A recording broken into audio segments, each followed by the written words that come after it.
Well, good morning to you, Mark Wallace. We are grateful that you are spending some time with us today. Can you tell our audience a little bit about who you are and how you came to get involved in STEM? Well, I am a person who's retired, but spent pretty much his entire career working with computers in one form or another. I started off as a programmer. Um, I had done some programming in college. Uh, People say to me, or used to when I met them professionally, did you major in computer science? And my answer to that was always that when I started, there was no such thing as a major in computer science. People were using computers, but it was not a formal field of study. So I, just thought I had done a fair amount of study in math. I was kind of a math geek in high school. So I thought, let me see what these computers are all about, and, found it really enjoyable and got to the point where after I graduated and went into the workforce, my reaction was, wow, they're paying me to do this. Right. I I would do it for free, and here I can make a living at it. So that was, this a career that took me through programming for many years, and then software engineering, uh, where I began to learn more about ways to design and specify higher quality software, better software. And At some point along the line, I got into technical training. So I taught about 300 short courses over a 10 or 15 year span, typically lasting a week or so, all day, for a week. And the other thing I did well into my career was get into database management. And I spent probably the better part of 20 years doing and teaching database administration. So You've seen that's kind of, almost every component then of the evolvement, I suppose, or the evolution rather of the computer and the various jobs and as it's grown and as it's gotten more, I guess, technically savvy. That's incredible. yeah. I mean, the one thing I didn't do a lot of for money is, I'm getting this reaction to your background image of the stars. Is I didn't do a lot of what I call, real-time programming, which sometimes it's called reactive programming, where you are typically where the software has to service an outside event, maybe in the millisecond time range. I did a lot of online programming where the user is human, and you typically want to react within, around a second or so. Otherwise, they're going to get, either bored or frustrated. But not any, real-time like device programming where you may have to react, in the millisecond range, Right. or maybe even faster. So For instance, like sensors on cars would need a much faster response rate, right? right, by the time a second has gone by, you could have run over somebody, or you could have, let's say, the car could have progressed to the point where it's impossible from the laws of physics to prevent it from having an impact. Right. Whereas if you'd reacted before that second elapsed, you might have been able to prevent that bad outcome. Let So me yeah. make sure I understand a little something, because obviously, I'm coming from a language arts background, but when I hear like the reactive programming conversation that you're saying, the idea that you would have a human on the other end of that. Is that similar to like what we hear about now with the idea of these kind of algorithms that are kind of like seeing where we're at on the computer? If you're not using it enough, they push you or they notify you to kind of get engaged again with those sites. You know what I mean? I think so. That's different. Okay. Right. I would say, because I'm talking about a system where there's no human in the loop, or no human in the inner loop anyway. That's the sort of the phrase that engineers use or used to. If you've got an online system where I'm like ordering a book from Amazon or something, I'm a human in the loop. So if the Amazon server, takes 30 seconds to get back to me, I'm You're going to gone. be, Yeah. I'm going to be, not thrilled about that, but it's Yeah. not going to change any outcome. Right. Right. So Understood. Yeah. that's a human in the loop. Now there are, I don't know how much detail you want to get into on this. And I imagine that Kevin knows a lot more about this than I do. But if you take a system such as, jet fighter avionics, you have the pilot is a human in the loop, but there have been airplanes designed where, to keep them airworthy, the computer has to adjust the attack angle on the wings in the millisecond time frame. So the human, I call that an inner loop. The human isn't in that because he or she nowhere near going to be fast enough. But the human's in the outer loop because the pilot is still, steering the airplane as to where it's supposed to go, and maybe taking evasive action or firing missiles or so on and so forth. Well, I have 4 questions, but my first one, I would like to, my first comment is what you just said, that instantly reminded me of the space shuttle, right? The pilot makes an input on the yoke, but there are like 3 computers that consider his input, his or her input. Then they have to decide. And if 2 of them agree, then some mechanical, actuator, there's actually some response. But it's only after the computers agree, like 2 of them agree, and then they have to, they actually make the change to the control surface, but it's not pilot says do this, and then it happens. It's more about the software being executed. Would you say that's a fair analogy for what you just described? Yeah, that's definitely a variant of it. That's human in the loop, but instead of the example I gave where you got the human in the outer loop and an entirely automated inner loop, in this case, it sounds like they're more, the human and the computer are peers to a certain extent, where they're, exchanging information, but in a sense, they both kind of have to agree before an end result is accomplished. Right. I wasn't aware of that, by the way. Yes. Yeah, it's really interesting. And you talked a little bit of fly-by-wire, but let's go back to my first question. I want to go back chronologically. You spoke about being in college. When you were studying computer science, was that the purview of more the math department, the physics department, or was it engineering? Let's say we'll call it the 60s or 70s. It was the 60s. It was the mid 60s, mid to late 60s, let's say. And remember, I was studying computer science on my own. There were no classes. People are surprised. I was surprised when I found this out, but the heaviest user of the computer center was the astronomy department. They're doing mathematical models of a star, for example, of stellar evolution.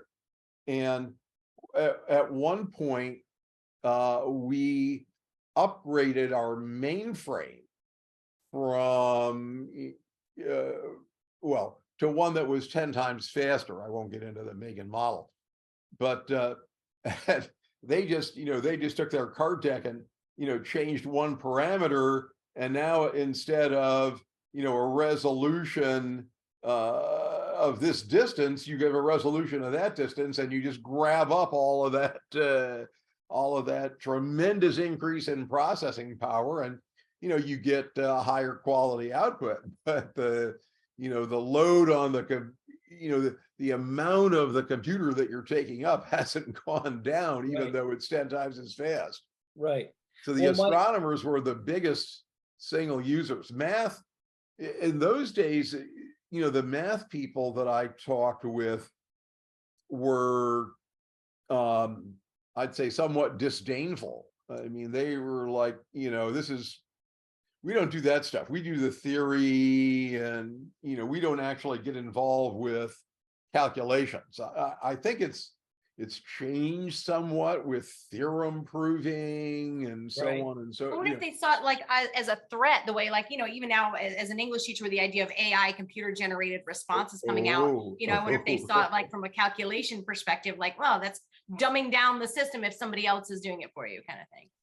Yeah, well, maybe this is for later on in the conversation, but yeah, I've joined many of my friends and have tried out Chat GPT, and I can tell you that it writes a pretty good little essay. Sure does. You can tell that it's sort of a little bit off maybe, but Right. look, I've had students.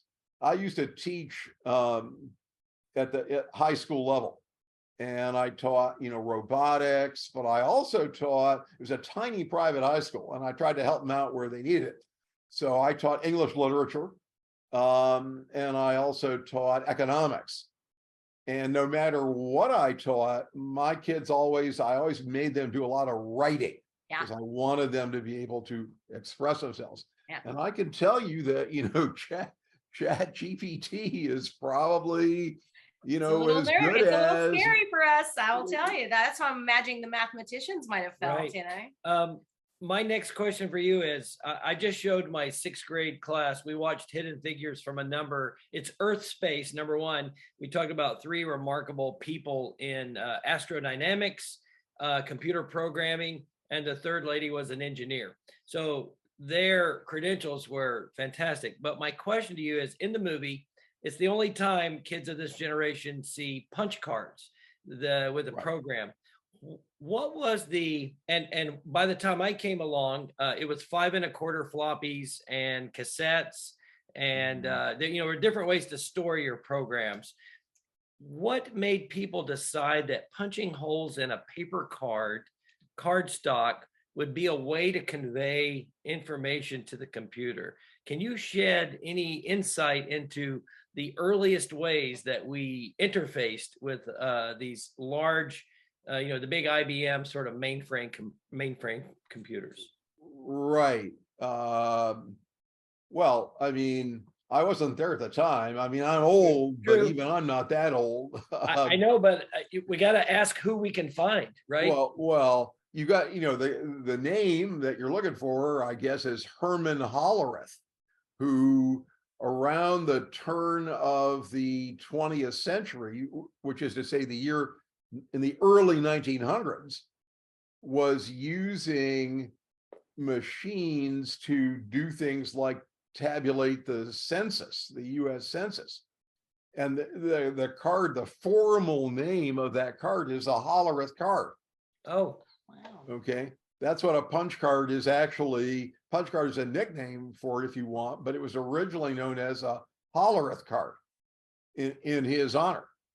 And so it's several decades older than general purpose computers. Interesting. So when general purpose computers came along and they looked at how can we, get information into these things, I assume that somebody said, well, why don't we use Hollerith's technology? And instead of, or in addition to just punching up data like somebody in the census, their name, their when they were born, and et cetera, et cetera. Now we can punch, any data that we want in there. And on top of that, thanks to a guy named John von Neumann, they also figured out that they could punch the software. He was the one who came up with the idea that in the main storage of the computer, you'd have both program and data. Okay. Before that, the program had been something separate that was held on maybe tape or something, and it was, they'd sort of, or you'd arrange for them to meet up and and the specified instructions to be performed on the data at hand. But with von Neumann, you had the idea that let's just have the program in the computer side by side with the data, and then the data will be brought to it as things need to be calculated. It's just mind blowing. Yes. Well, as we race through the history of computers and coding and software, that brings me to Y2K. You mentioned that you have expertise with databases. Tell me what you were doing around 1999, because I knew a guy. I actually went to church with a guy who was making a pile of money because he was a database guy, and everybody was freaking out about Y2K. Our listeners probably have no idea what Y2K is. Most of them are young enough that they weren't born yet. So what could you share about what you were doing around Y2K? Well, I sat it out. That's the short answer. My software for a long time before that had 4-digit years. So nothing that I wrote wasn't a concern, was exposed to that issue. The other saving grace, which if we really knew, we might look on as a miracle, is that due to the 400-year exception to the exception, the year 2000 was a leap year. If it had been like 1900 and 2100, not a leap year, then I think we would have had much more significant challenges with that. So you're saying it was a kind of a more close call than we might have recognized. Right. And let me, I would like to share 2 sentences of what was Y2K, and then you're going to have to clean it up for me. Computers stored years often as 2-digit dates. So the problem was when we got to 1999 and then we went to 2000, was it 1900 or something else? I'll let you. It was at 1900 or 2000. When you rolled over to zeros, a lot of software would simply interpret that as 1900, which is not, a few days after 1999, but almost 100 years before it. But that wouldn't have really affected anything with them, even though we know it's not 1900. The computer wouldn't have cared that it was an antiquated number. It would have just kept working. Right. Okay. Yeah. They don't have the context. Yeah. So it would have just plunged right along, and who knows what the outcome of that would have been. And now if we fast forward to today for our modern, our modern society, now if our GPS system goes down, I feel like we're really in trouble from a society standpoint. Could you elaborate on your thoughts in that sort of as we think about Y2K, but now we think about GPS, everything has a GPS signal associated with it. Yeah, well, I mean, the general question here is, as humans progress to take advantage of more and more advanced technology, what's the plan B if it isn't available at some point? And where I see this today is in the prepper movement, where people are saying, you ought to have, a few weeks, or in some cases, some people, the more, I don't know what you'd want to call it, enthusiastic preppers will have a year of of food in their Yeah. garage. Um, and we're looking at there's a story coming out of Southern California, not too far from where I used to live, but up in the mountains just outside the Southern California basin, they've had extreme snow and people have been stuck in their homes for 2 weeks, and most of them don't have 2 weeks worth of food. So that's getting ugly, because you can't just, it takes more than an act of will for the fire department or the sheriff or whoever to get to them, especially if it's still snowing and you can't use helicopters. So it's not, even though it's not necessarily technologically based, that we have to have those, we have our own threats regardless of whether it's something happening with a computer shutdown that we might want to be thinking about. And for the few people that may not understand, the GPS signal, all these devices rely on it to determine what is the time, right? So many interactions. That also, yeah. Yes. It used to be. Now I'm thinking about other like emergency issues, as you're saying. Now we can use our phone. I was just seeing on the TV yesterday that it can send out a signal, right? So it can send out the signal to where the emergency folks can find you. Some guy had fallen into like this water somewhere, and it sent out the signal for them to pick up. It's just it's bizarre. Well, the timestamp, I know you always hear that you can't use an ATM unless it knows what time it is. So and it relies on GPS for time. So financial transactions would grind to a halt without, like, you can't buy gas, you can't buy groceries, etc., without the GPS satellites. If it's okay, I'd like to pivot a little bit from the idea of all of the different ways that computers have come back, and I'll let you address, Kevin, too, if you wanted to do that. But at some point, I want to get back to your work with students as well, and like how, where you maybe started with them, what were some of the difficulties you had as the evolving technology. But go ahead and address Kevin first. Yeah, I mean, I think some of it would still work. There are internet servers. I think it's called NTP, Network Time Protocol, that they probably are fed from the Naval Observatory or something like that. So there are sources of time for internet connected devices other than the GPS satellites. But I'm sure it would, there are probably some that are set up as you described, and they would be, they would have challenges if that weren't available.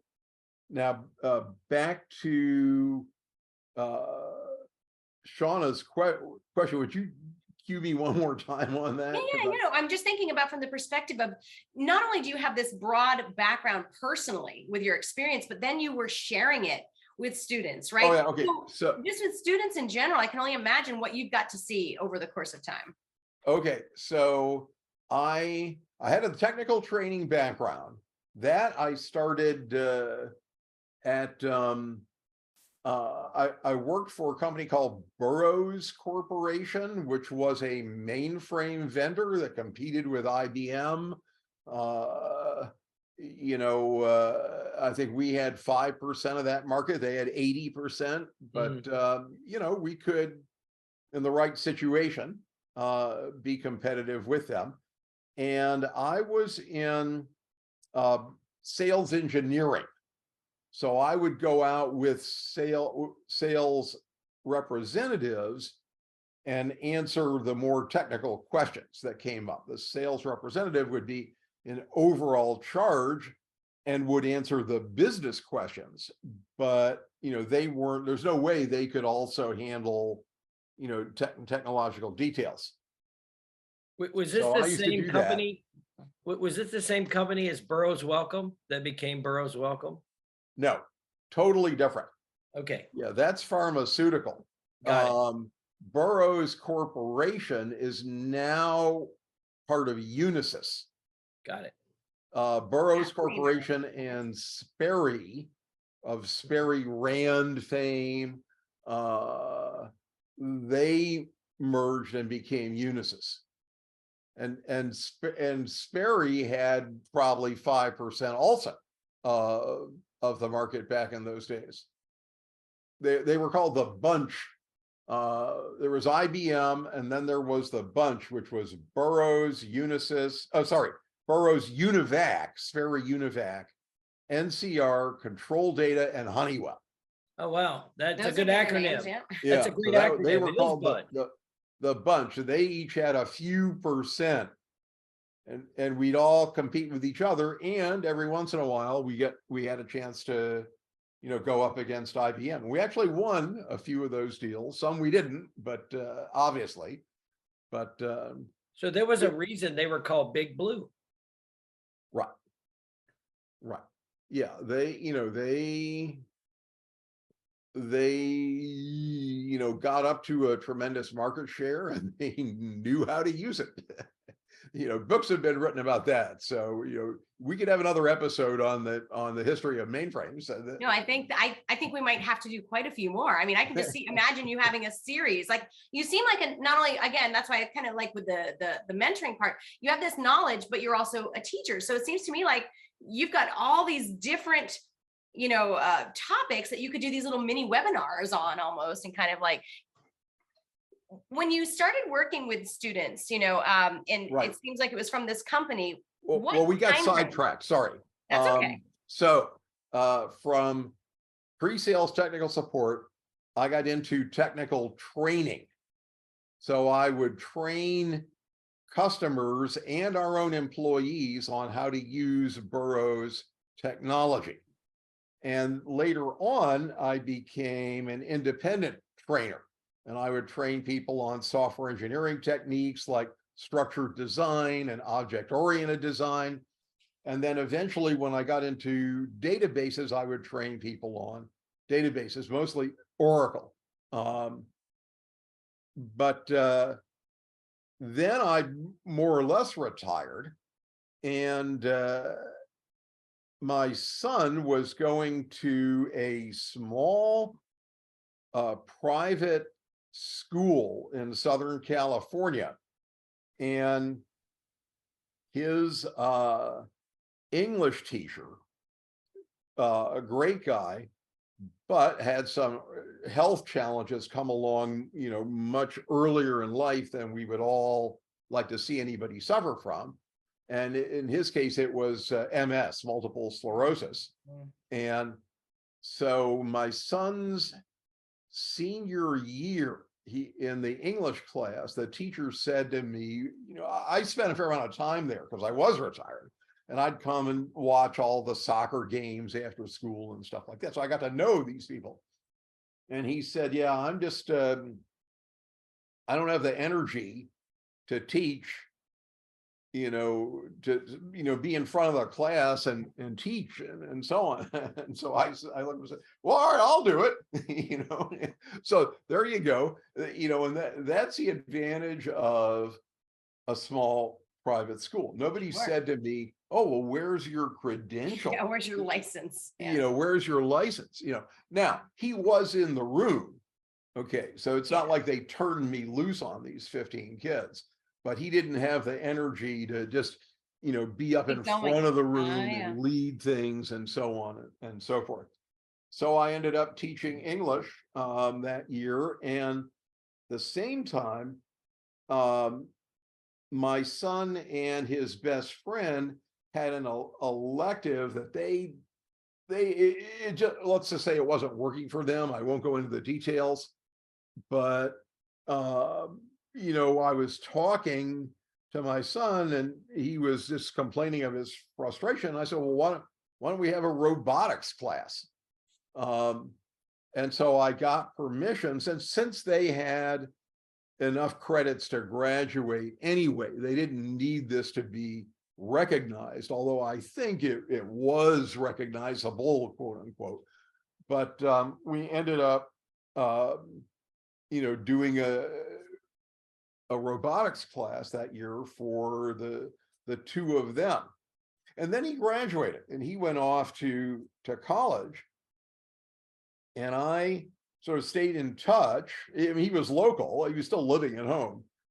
But I think either the next year or the year after, I came back and I started, and we agreed that I would teach some more classes there. I think robotics, Yeah. and so I kept on teaching robotics to middle and high school kids. And then I filled in with English Lit a couple times. And then the last year I was there, I taught an economics class for the year. Yeah.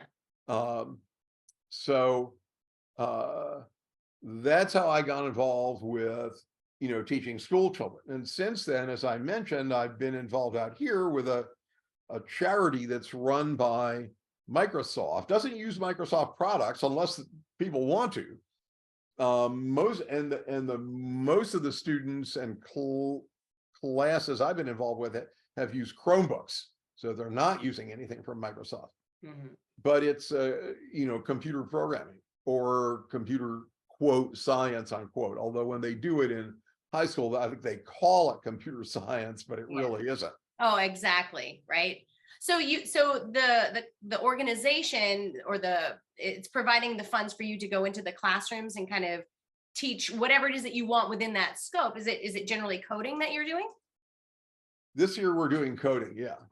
Fantastic. Are you in the public schools or is it open to private schools as well? It's really open to anybody that, that's has a need for assistance. I've done my own experience with this Microsoft run program. I mean, they're, truth be told, they're really organizing it, but they're not putting a huge amount into it. I mean, they administer it. They do recruit and coordinate with schools. Myself and my colleagues who come in are all doing it on a volunteer basis. So we're not being paid at all. Right.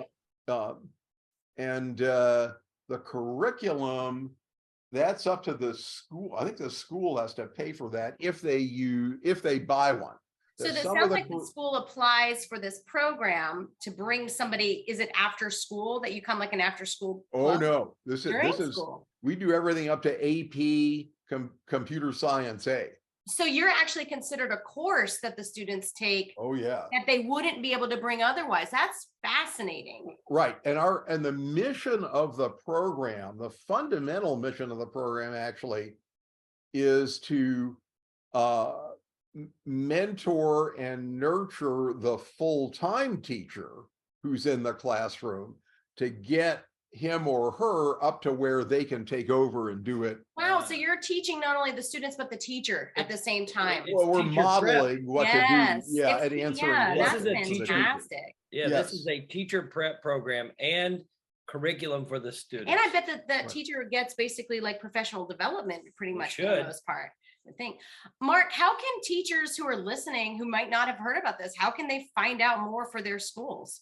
Yeah, the program's called TEALS. Let me, I'm a little bit embarrassed that I forget what that stands for, but TEALS K12.org. I'll link that in our notes. If you'll send me the email as we end soon, and then I'll put that in the notes so that people can also access that. Yeah, so TEALS is technology, education, and learning support. Oh, so if you do TEALS K12.org, it shunts you to Microsoft because they're the ones who are running the program. So I'll just give you the. Yeah, that's great. So the teacher applies, and then if selected, someone like yourself in whatever that range is would come in and would then be able to. So is the class a year-long class or is it like a semester? It is. Yeah. Well, you could do it for only a semester, but you're not obviously. Yeah. That wouldn't be the case if you're going for, sorry, I'm blanking out, for the College Board, advanced placement. You need a year-long for class. Advanced placement, that has to run for a year because there's no way. Right. All of mine have run for a year, but the one that I'm doing this year, you could possibly pull out, it has two halves. There's a half where we start with Snap, which is a Scratch derivative, a block-based programming language. And then the second semester is Python. Got it. So yeah. We're giving them an introduction. And you could do either one of those if you wanted in one semester and not the other. But my only experience has been with schools that are doing both. Does the funding through Microsoft also provide a way for the teachers who might not have those computers or those programs to be able for all schools to be able to get that as well? The No, technology? Okay, so they already have to have not that I something. know of. The school has to bring, you know, a warm body in the form of a teacher who's supposed to benefit from, Right. you know, Right. And so seeing this and being, the assumption would be the kids would already have the necessary equipment in order. and the school has to provide the hardware and the internet Got connection. it. Is this for something the- that they're considering? And I know I've been overstepping our time, so I apologize for that, and I'll make this brief. Is this something that can be applied for, say, in outside organizations, like in community centers for hard hit neighborhoods? You know, I don't see why not, but, you know, I would say just to approach the Teals people and, you know, make them a reasonable offer. Right, yeah. I've been at public schools and I've been at charter schools. I'm not sure, you know, if they do fully private ones, they might. You know, they're, as I say, they're typically looking for somebody who needs help. And Right, of course. But I mean, just because I know, I think too, like sometimes it's not just a funding issue where people need help. Sometimes it is just a content-based area as well. I think it's a really something that we even need to look into in general. But just for the sake of time, and I apologize that we've gone over, I want to kind of wrap up with one question, and I hope you'll let us follow up with you again too as well. But you know, we have a lot of students who love coding, and for them, they, you know, they learn small and some of the things that you mentioned, like Scratch, that end up becoming bigger things. But what do you have to say to a student or a parent listening today who has that dream of imagining what the future of computers is going to look like from a career aspect? well, that, you know, that's a $64,000 question, as we used to say, or $1 million question now, probably. You know, nobody knows. I mean, I ran a Python program of mine through Chat GPT, and I said, how can I improve this? It came back with 5 ideas for doing that. The first one was something that I hadn't thought of, but I wasn't thinking outside the box quite enough in terms of the program. The next 2, I think, were things that I had done in the program, and it somehow didn't recognize Didn't that. see it. And I challenged it on the second one. I said, wait a minute, you know, I thought I did this. You know, are we talking about the same thing? Is it? And it says, oh yeah, you did do that. You know, That's bizarre to me that you're having conversations with the you're AI. it's You were freaky, isn't it? You You know, were teaching the AI. You made the AI smarter. right. And that's intended by Yeah. the developers. Ah, And then 4 and 5 were stuff that were out of bounds. Like it said to me, why don't you rewrite it in C or C++? And I said, that's not, I'm trying to make it Python program better as a Python program. You know, Right. so yeah, they were just but- giving you here's but- alternatives, but yeah. right. But that first one, you know, that's a win for Chat GPT. That's kind of cool. So you see a future in AI, perhaps, when it comes to I imagine there'll be many job opportunities that are going to change the face of our human interaction with perhaps our careers. Right.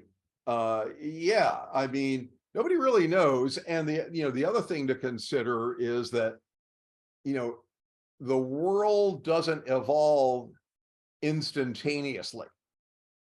You know, when Alexander Graham Bell invented the telephone, it was not the case that the next week every house in America had one. It takes time. You know, and when IBM came out with the personal computer 40 years ago, it was not the case that, you know, the following month everybody had one. No, you know. So the same thing is true here, even though we may get to the point where computers are pretty good at writing programs, they're not going to displace humans overnight. So, and the other thing, you know, and again, we could have probably a whole program on this. The other thing to watch out for, is the halo effect, by which I mean, if the computer says it, it must be true. A lot of people have that psychology, and the less they know about computers, the more they have the psychology. Yeah. Right. And the same is true with Chat GPT. I've seen some things where I'm thinking I had to stop and think, no, that's really not correct. Yeah. Other examples, not the one that I gave you about my Right, Python right. program. No, it's But, still emerging. So we can't just take this stuff for granted. Right. It's amazing what it can do, but you still need a human in the loop to go back to Yeah. my, Well, I think that's a great way to bring it to an end as we take a full circle back to where we started with that. And I can't tell you how much I feel like I've learned something which I knew would happen, but like in so much more that I haven't grasped. I would love to have you come back another time and we can talk a little more. But thank you so much for spending your time with us today. You're welcome. Thank Thanks you for a lot, having me. Mark. Looking forward to our future conversations. Me too. Thanks very much.